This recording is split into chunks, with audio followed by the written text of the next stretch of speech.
Well, this was a really interesting opportunity for you to originate a character and then revisit him 32 years later. Yeah. Did that excite you as an actor?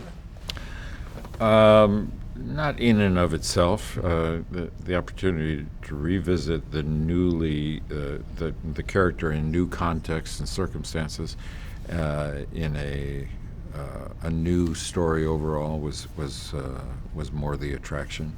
That and J.J. Abrams, who I admire. Did you need a lot of backstory on Han, like what happened to him in the last 32 years from J.J. in order to get back in the character? Did I need it from J.J.? No, I found it in the script. I understood it or was able to glean it from the script and imagine it for myself. I'm a real big fan of Irving Kershner, and I really loved reading about the back and forth you and he had to work on Han's dialogue for Empire Strikes Back. Did you have a similar relationship with JJ where you guys were able to go back and forth, or was he a little more protective of the dialogue since he wrote the script? Well, we were, JJ is very collaborative as Kirsch was, and I think there are always minute changes that are made. I think there was one or two remarkable changes that were made in the film I made with Kershner, but JJ was very willing to try things, and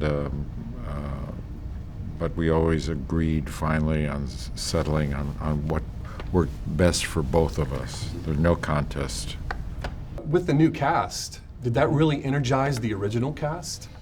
It certainly is an interesting addition to the overall film, and their stories are cross and connect with our stories in a really interesting, dramatic way, and that's exciting. They're wonderful performers, very well cast parts, and I think JJ has performances from them that are really be engaging for the audience.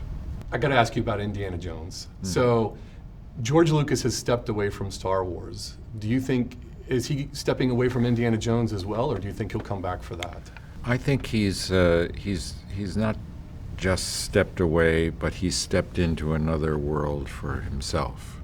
And he's happy there and engaged there with his family and the things that he's now interested in doing. And I think he's left us well prepared to deal with, in this case, Indiana Jones. Stephen is a good steward of the character and the stories, and we have the opportunity to think about what would be a good story, and if we get one, we'll make another Indiana Jones.